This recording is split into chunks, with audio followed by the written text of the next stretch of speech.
by. They have a temperature control up there that's decoration. Maybe. I started watching it, but then I watched it for 3 times. So I stopped.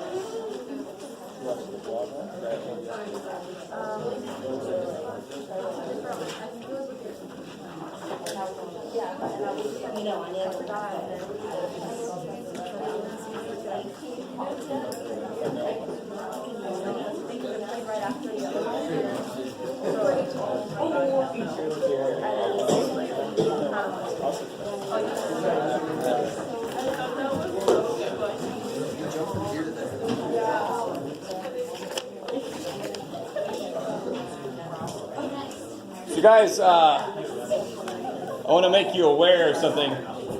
The lab part of this course is not optional. If you have missed the lab, I don't want everybody coming to the next lab. Well, you understand? If you come to the wrong lab, I might not have stuff for you. But like, for example, we're doing group work. If you missed the lab, you got a 0 on that unless you have an excuse for missing. What I always love is when people make it here but not the lab. So together they make the course. You miss one or the other, that's an absence. So, yes. So you should probably come to lab if you are not doing so. Any questions about anything real quick before we get back into where we left off? You guys are okay? You guys doing okay? We should do the bonus questions. Really? Yeah. At least number 2. Yeah, the middle one. Yeah, you can always ask. All right, let's take a look real quick. In case you're curious about that. All right, I'm going to use this. I did not personally kill this tree, but it'll be all right. What was it now? 3 over x plus 9 over...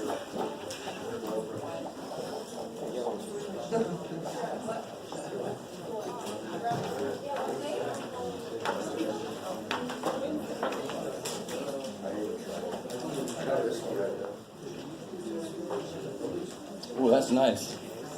Okay. These are nice, warm, light, whole room. I like it.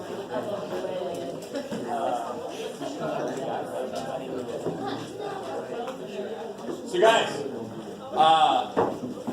in general, this kind of problem, now this is eventually going to become a normal problem, not bonus. This is just going to be a problem you're going to have to be able to do. This is bonus because there's variables on the bottom which we're not used to, but the funny thing is, it works the same way. This problem specifically has a quicker way you can do it. But in general, how do you handle it when the bottoms are not the same in an equation? The first thing I do is I make them the same. So I'm not going to do this. This will work for other problems. This one specifically has a quicker way to do it. For example, what is that middle term, what is that middle denominator missing that the other guys have? And I love it when you guys... An X. An X, I love it. So no, there's no X in this. There's no X at all. There's an X minus 1. Right? Like, for example, does this have a 4 in the bottom? No. No, even though 5 is 4 plus 1. I don't care. It doesn't have a factor of 4 in it. So there is no X here. So it would need an X, so I would give it an X. And these other guys, they both need 4 and an X minus 1. So that's like the long way to do this problem, to be honest. But it would still work. So that's why I told you I'm getting you ready for when the bottoms become even grosser, when they have variable expressions in them. The same approach is going to work. Factor everybody and then see who's missing what. Okay. Specifically for this problem, there's an easier way to do it. Do you see what's special about those guys?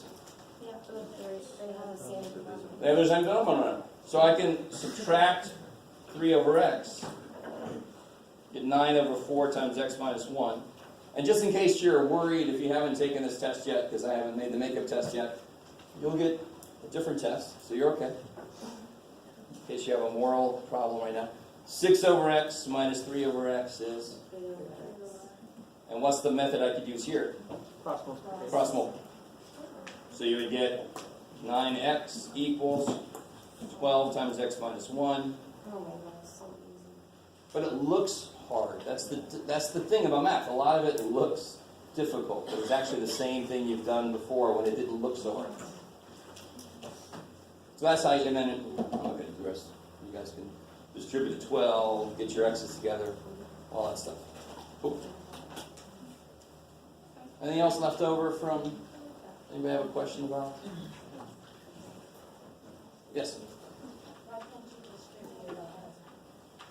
Oh, you mean like right now? Right up here? Totally you could. I just chose to do it later. That's all. You could totally bring the 4x, the 4 through, and then distribute it here. You'll still get 12x minus 12. Yeah. I like it.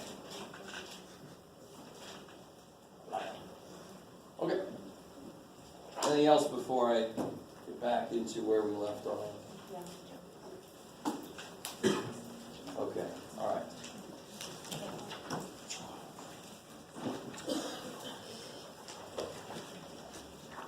So we've got this little guy here. And let's see. Let me try something out here. Yeah, I don't like this. Let's do this problem.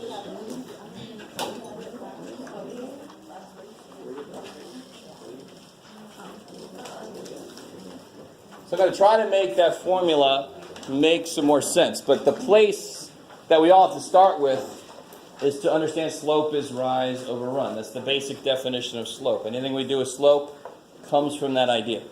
That's just how we define slope, is rise over run. And why does it make sense? Well, the steeper the slope means I've risen more as I ran the same amount. So if my slope is really not steep at all, if I run this much, I only went up this much. If my slope is really steep, if I run the same amount, I rose a lot, right? So to make that jive mathematically, if the rise gets bigger and the run stays the same, the slope is bigger. So we said, oh, we do rise divided by run.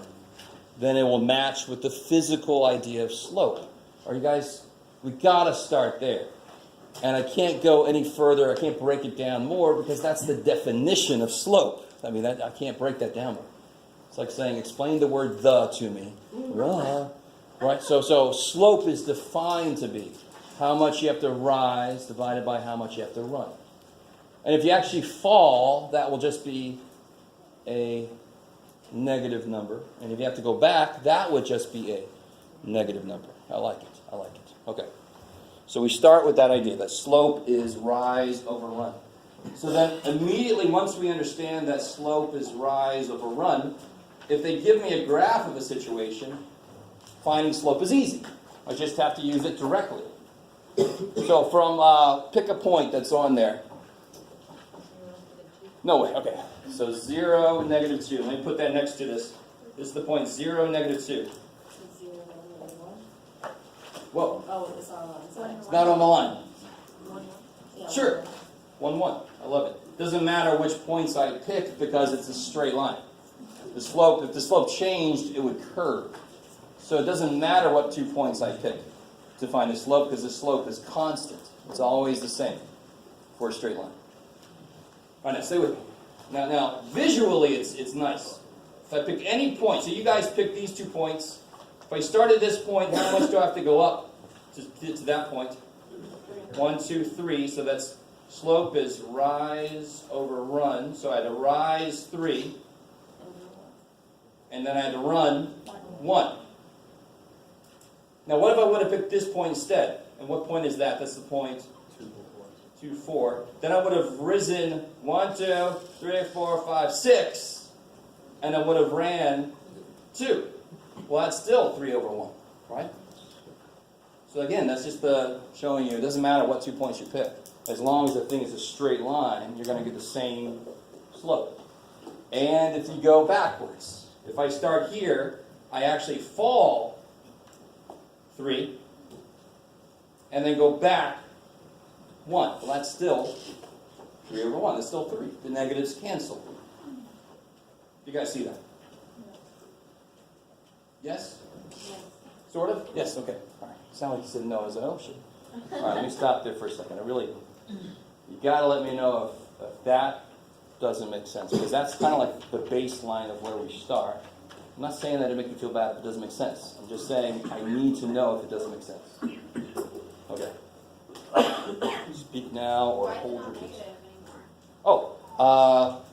What happens to the two negatives? Cancel each other. Oh, okay. Cool, yes. Are you good? Okay. You just tested to make sure your hand went up. Okay. All right. Now watch. It says to do this geometrically. We just did. That's what they mean by geometrically, is just visually. And then also algebraically. Now look here. The very first thing we did was we went up 3, right? Now when I move up or down, what variable controls that? What variable changes if I move just up or down? The y variable does. Right? Now look at the y's. Where did the y's start? If I start here, the y started at what value? -2. And then it ended at 1. What's the difference between those? Because the difference would tell me how much it changed by. So what is 1 minus -2? 3. 1 minus -2 is 1 plus 2 is 3. So really, algebraically, this is how you calculate. If you can't see it, it's how you calculate how many steps you would have had to take up or down if it's going down. You guys, that's why y2 minus y1 is the rise. Or if it's negative, it's the fall. Right? Because when you go up or down, that's the y's that change. Let me stop there again. So what is slope? It's a rate of change. And when I say how much did the two things change, what operation does that really entail? I used to make, $5 an hour, and now I make $10 an hour. How much did that change by? 5.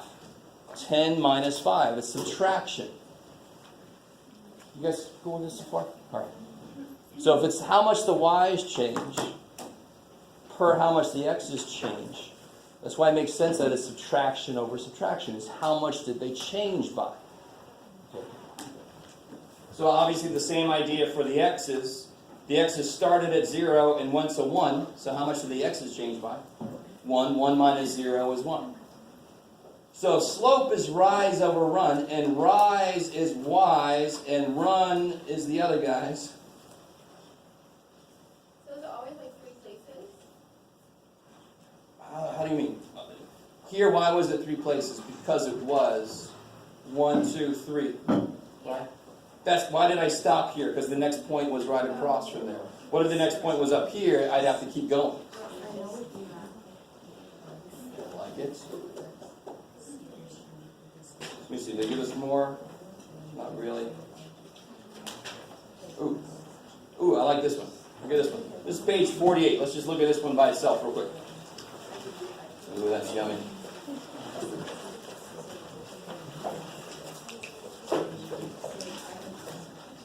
So what's the slope of this going to be? Well, we start here. Pay attention to the scale. I start at 7,200, and I end where? 3,600. So how much did I rise from here to there? I rise. How much did it change by? I went from 7,200 down to 3,600. So it changed by how much? 72 minus 30. Okay. 3,600, but it went Down. down. So it'd be negative 3,600. That's how much the y's changed. And now how much do the x's change? Well, it's right here, what's the x? 2. And where's the x end? 6. 6 minus 2 is 4. So slope is always how much did the y's change divided by how much do the x's change. I like it, I like it. So in this case, it reduces down to negative 900. And somebody had a good question. They said, well, how can a slope become just a number? Well, it's always over 1. And watch this real quick. We got negative 900 over 1, which means for every time that I change my x by 1, my height should go down 900. That's another kind of way to look at it. Every time I move over 1, my height should decrease by 900. Is that true? So if I move over 1, where's my line now? Here. How much did that change by? 900. Went down 900. So that's another illustration of when you reduce a slope, it tells you there are smaller steps you could have taken to move around on your line. Okay. Let me let that sink in. So slope is just how you move around on the line. If you wander away from the line this much, the slope tells you how to get back to it. There's a lot of different ways to look at it. They all deal with change. If this changes by that much, then this has to change by that much, and then I'm back on the line. Okay, I like it. Coming back over here. Let's see. Page 46.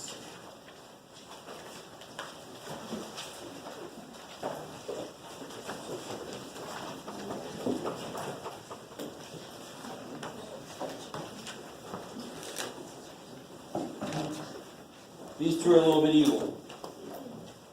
Try to calculate this slope. What's the slope equation again? Rise over 1. I like it. Now the equation. That's the idea. No. Y2.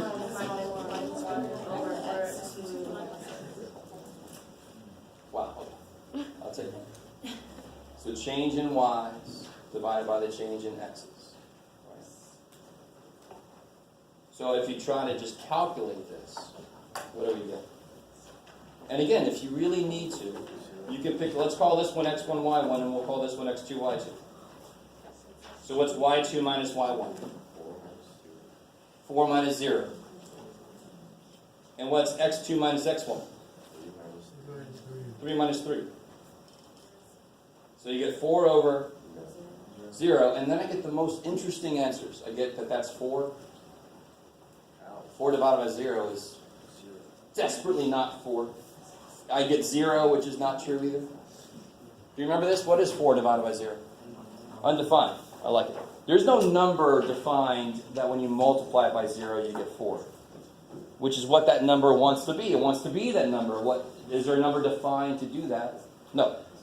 You could also call this infinite, and you'll see why in a minute.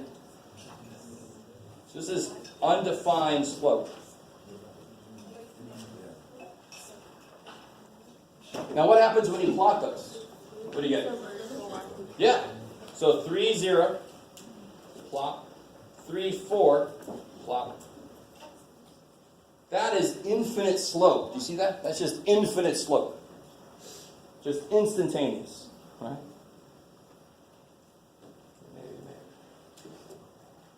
Yes? So if the slope is always zeros in the denominator, it's going to be a horizontal? Vertical line, exactly. Horizontal line, what kind of slope must a flat ground have? That should have, what kind of slope? Should have 0. Not none, a slope of 0. That's flat ground. Does that make physical sense? Flat ground should have 0 slope to it. This is the opposite of that. That's why it's infinite freaking slope. It just, how long does it take for it to go up? It's there, it's bam, whoosh, it's there. You know, it's crazy. That's infinite slope. Like it. So for example, normally in a car, if you're plotting your distance versus your time, doesn't it take you some time to move?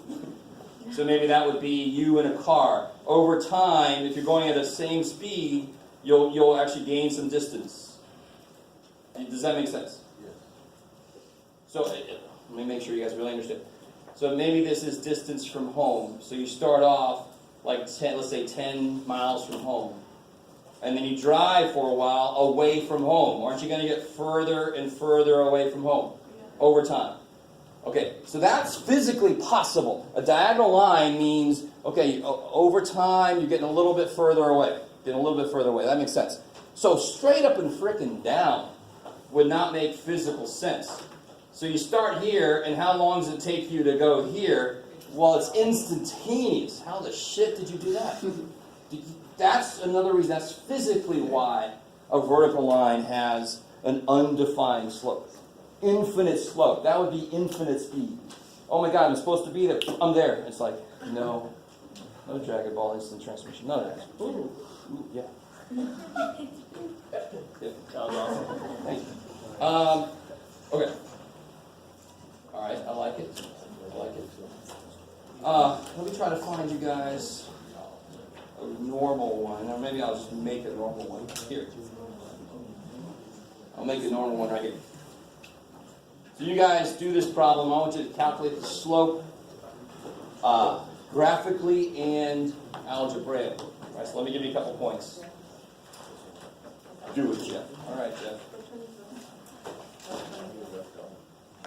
Ooh, let me make it straight even. Oh, you're really awesome.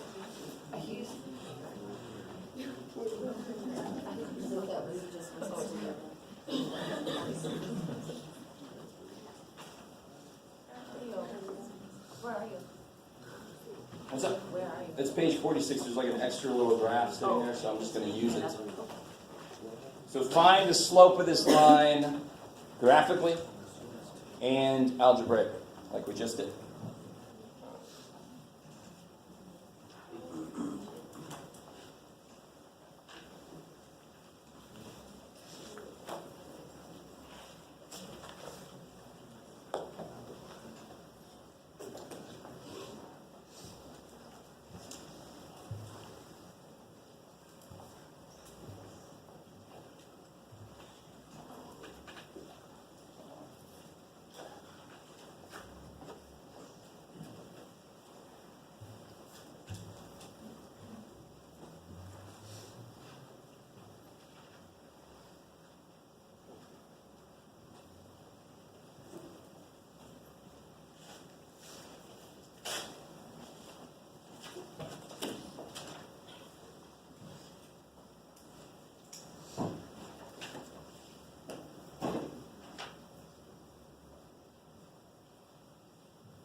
Somebody tell me this point right there. What is that point? Negative 5, 3. Yeah, negative 5, 3. Back 5 over 3. And this point down here? 1, negative 2. Yeah. 1, Negative 2. negative 2. So 1 over and 2. All right. So it doesn't matter which way we go. That relates to, let me see if I can make you guys understand. Doesn't matter which point I start at. Mathematically, it's going to come out to be the same number. That relates to calling a different one x1, y1, or calling the other one x1, y1. Mathematically, it's the same idea. It doesn't matter where I start, which one I call the first point. I'm going to end up with the same answer. So if I do this graphically, if I start here, for example, how much do I have to rise? I actually do what I actually fall. So I go 1, 2, 3, 4, 5. 5. And to the right. So I get m is down 5, Right. and then over 1, 2, 3, 4, 5, 6. And I love the way we say it. I go down 5, over 6. So the way you actually say it is the way you write it. Maybe? Okay. Now, if you would have went the other way, you would have went 1, 2, 3, 4, 5, up, but then back 6. 5 over negative 6 is still the same number as this. Math doesn't care where the negative is, it's just a negative number. It doesn't care. All right, how we doing so far? Yes? Can the negative just be like in front of the whole thing? Yes, totally. So you get negative 5, 6, bam. Same answer. Now, let me rewrite. Here's the two, well, that's why it's there, because of this problem. Go with it. I don't want you. Negative 5, 3, and 1, negative 2. How do I do this algebraically? Yeah, so you could do the y's on top, right? So the main important thing is y's on top. So negative 2 minus 3. If I go that way, I have to go this way on the x's. And here's the big mistake people make. 1 minus Negative 5. negative 5. You got to be careful. There's a minus in the equation, and the number is negative. So you don't just write 1 minus. There's a minus there, and there's a negative number. So this becomes negative 5 over Positive 6. 6, which is what we got geometrically, thank God. Now, if you did it the other way, If you went 3 minus negative 2, and so that must mean you have to go this way. Negative 5 minus 1, you got positive 5 over negative 6. Still the same number. You just can't escape it as long as you do it correctly. Is that 9? Where? That thing that you just drew? No, it's a little error. It's a square. Saying it's the same thing as that. I like it. Alright. Why are slopes important? Because slopes relate to, for example, how much money you make an hour. So my first job, I feel really old when I say this. My first job, I made $3.25 an hour to start with. Of course, gas costs 98 cents a gallon. So. Yeah, bitch. I feel so old when I say it. Oh well. If you live long enough, you feel old. So $3.25 an hour, if I graphed how many hours I worked versus how much money I get, ignoring taxes for a little while, right? Like we all wish we could. Then my graph would look like this. Now what happened over time? The wage went, thankfully, right? So then the slope would increase. And why is how much you get paid per hour, why is that a slope? Because it's money per hour, right? How much hours changed, and then correspondingly, how much did the money change that you got? So if I graphed over time my money that I make over an hour, it would just increase. You know, like bam, and then bam, as they increase the minimum wage. You guys with me? Of course, all the waiters and waitresses out there are like, dude. And then these dorks come in, you get $80 and leave you $1 tip. Shit. Okay. Does that make sense? I mean, that's the most basic thing we can all relate to as being a slope, is the money you make per hour. That's a slope. Eventually you get a career and you don't get per hour, you just get money. Yay. We should go up. Ooh, what's that? Oh yeah, we just did it.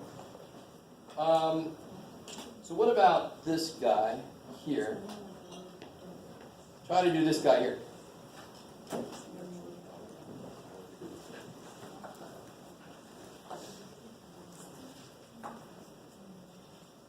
So I want you to calculate the slope first algebraically, and then graph the points and see if it matches up with what you thought it should be.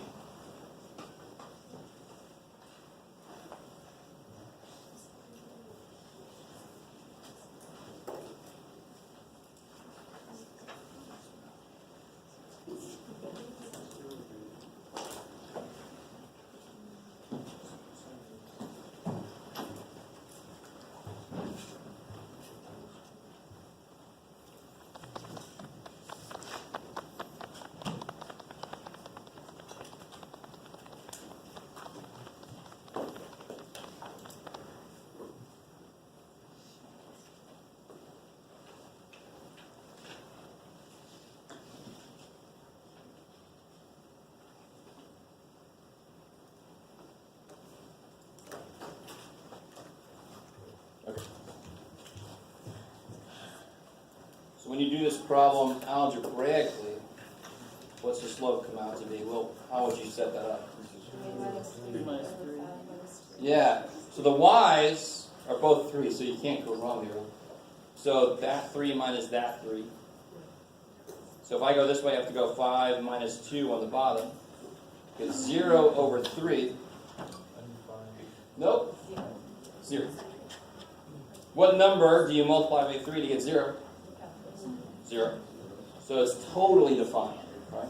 So again, 0 over 3 makes physical sense. I got nothing, and there's 3 of us. How much do each of us get? Nothing. Nothing. 3 over 0 makes no physical sense. I got $3, but nobody's here, not even me, right? Divided by 0, 0 people. What? I mean, do you guys understand? Of course it's going to be weird. If the answer is undefined or something, then physically it's not going to make sense. 0 divided by 3 makes sense. 0 money divided by 3 people, they all get nothing. Yay. 3 divided by 0 does not make physical sense. $3 divided by nobody's there, so who's got the freaking $3? What the? Undefined. Does that make any sense to you guys? Maybe. Of course it's going to be weird, because it's undefined, so physically it's going to be weird. It's not going to make any sense. So that goes together. This one is 0 though. So that should be what kind of a picture? Horizontal. Yes, it should be horizontal. It should be perfectly flat with that level on there and it's like all nice in the middle. So plot 2, 3. So 2, 3. Plot 5, 3. 5, 3. And then that's obviously this nice flat line, which matches up with the 0 slope we predicted. Or we actually calculated. So, okay. You guys starting to get a feel for? All right. And I know some students have trouble when they take it because I like to explain the ideas behind everything. And some students are like, just tell me how to do this shit. But that's not the point. I don't care. Oh, okay, good. So moving on. What is that, Jeff? What are those are graphs of flux. I like it. So if you think about these in terms of like, I'm doing a presentation and looking at our profit per company. Sometimes money, we kind of relate to it a lot easier. That first graph, is that a happy graph? Is that a good situation? Yes, because that means your profit is going up. So that is a positive slope, right? And actually, if you did the slope, it will come out to a positive number, thank God. So anytime you calculate a slope that is positive, that means your line has to be going up as you read left to right. What about the next line? Negative. Negative. So this first one is definitely positive. This one's negative. This one is Undefined. undefined. If you think about it, is this, if I showed this as how our profit is changing, it didn't make any damn sense. At that one time, it was everything. That doesn't make sense, undefined. Now that one, if I showed this one as our change in our profit, did our profit change at all? No. No, that's 0 change. That's a slope of 0. You guys see that? Bless you. So this is a positive change. Over time it went up. This is a negative change. Over time it went down. This doesn't make any sense. In no time at all, it was everywhere. That's why it's undefined. This one makes total sense. We didn't go up or down. And some companies are like, thank the gods for that. That's fine with us. Okay. Especially a few years back. 0. What if I wrote 0 like with words? I would freak out.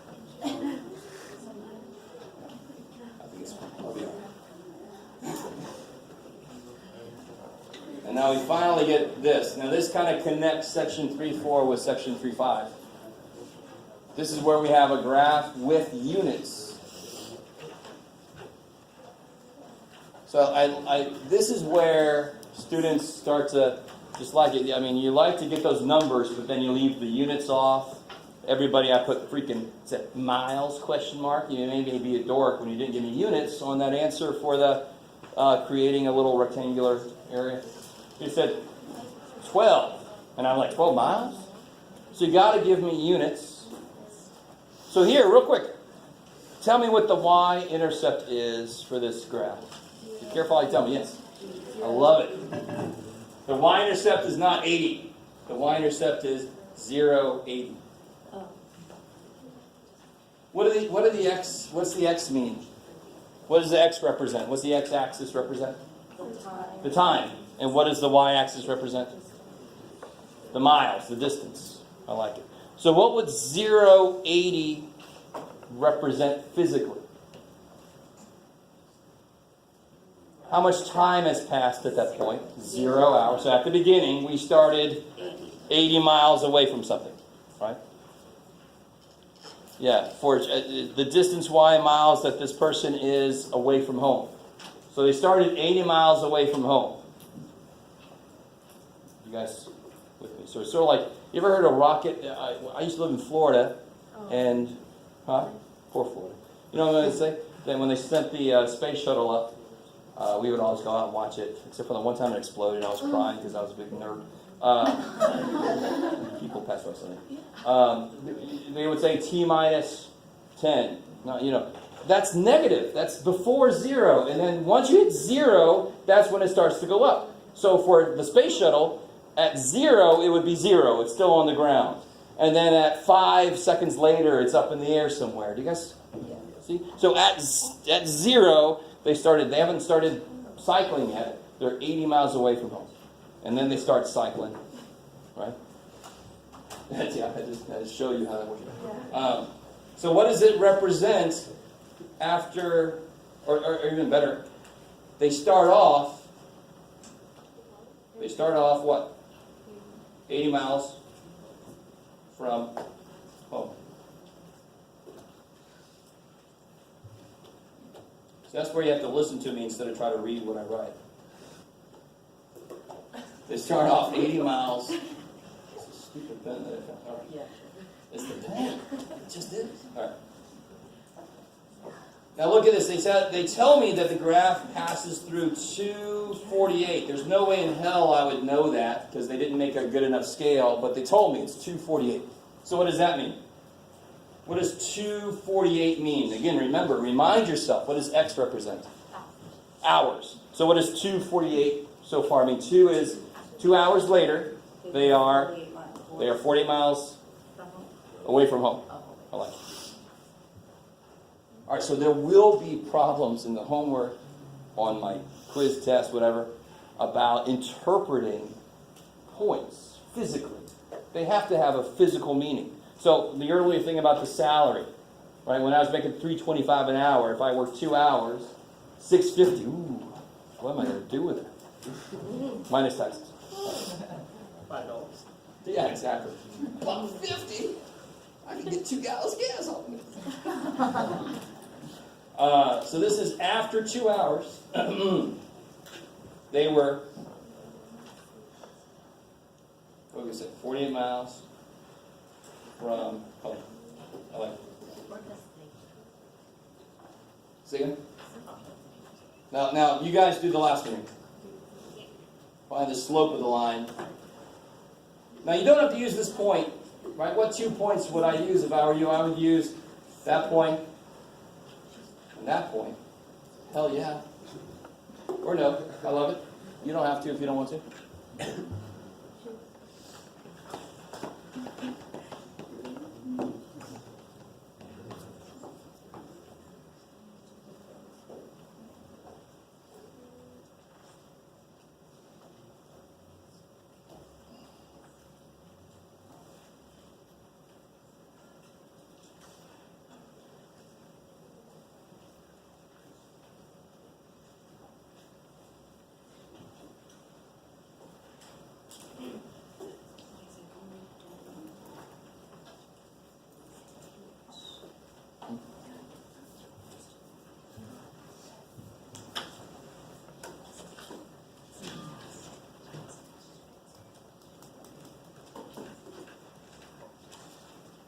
We'll see if you guys remember that I just talked about the importance of units.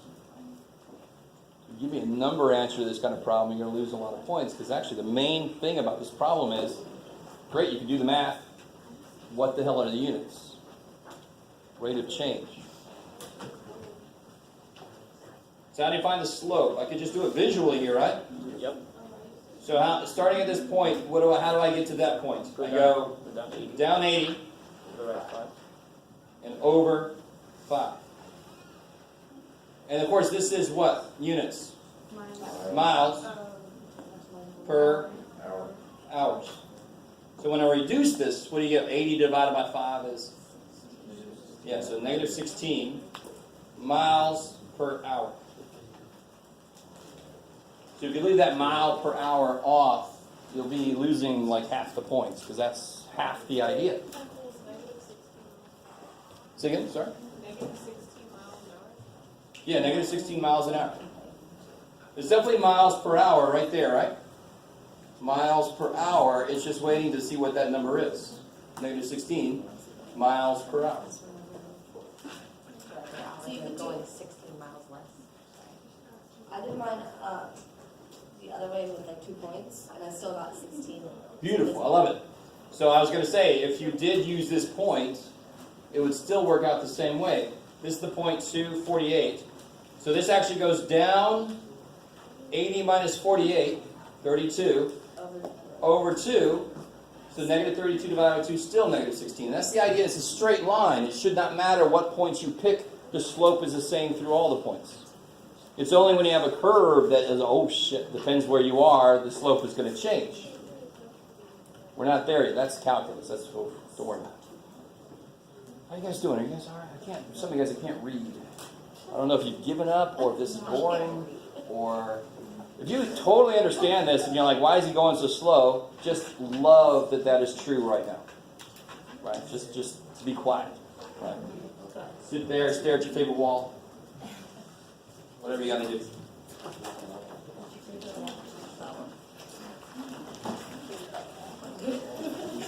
You haven't picked a favorite wall yet. You're behind.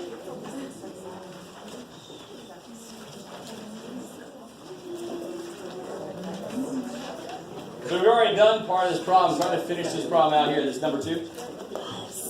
Page 48. We already did part of it.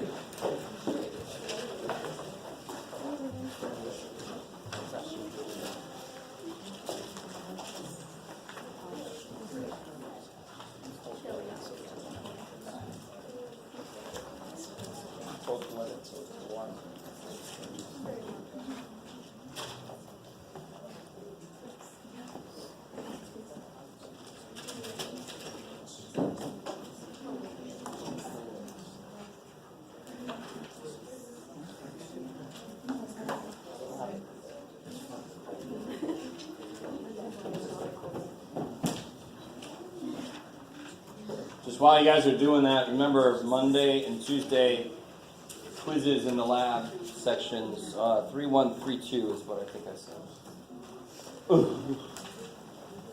You want more grades, trust me. You guys realize that, right? You want more grades. I had a class, the only grade was the oral final exam. They put us in different rooms by ourselves, gave us a problem, and then they came back around to see what we thought the answer was. And the lady next door to me had a nervous breakdown and started crying. And I'm working on it was horrific. So you want a lot of grades. So don't moan about quizzes. Moan that I'm not giving you more.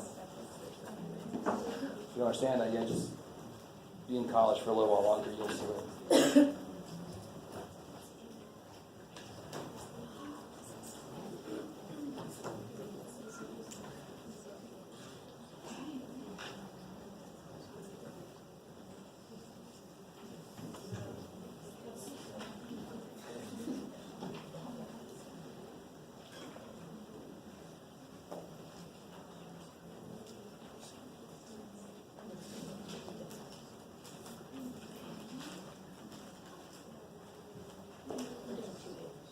What is the Y-intercept? Yeah, 0, 9,000. What the hell does that mean? And what's the idea of this problem? They didn't start off with $9,000. No. After no time, when they first bought that computer, it was worth the value of a computer. So at the beginning, when they first bought it, it was worth $9,000. That's an expensive computer. Yeah, that computer better be like monster gaming, crazy, extra cooling, and all that kind of shit. So at the beginning, when purchased, or however you want to say it, you don't have to say when purchased. At the beginning, after no time has passed, the initial value was, there's a lot of different ways to say this. When purchased, the computer was worth $9,000. Now, if it was a car, it would be more like that.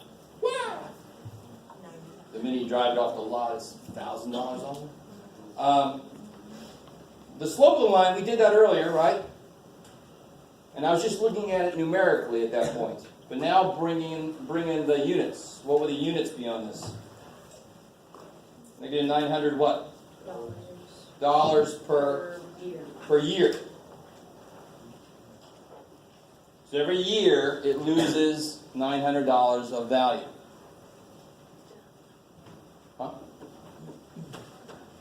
not bad. It's not bad. Alright, I love it. So that's all that means. Swoop.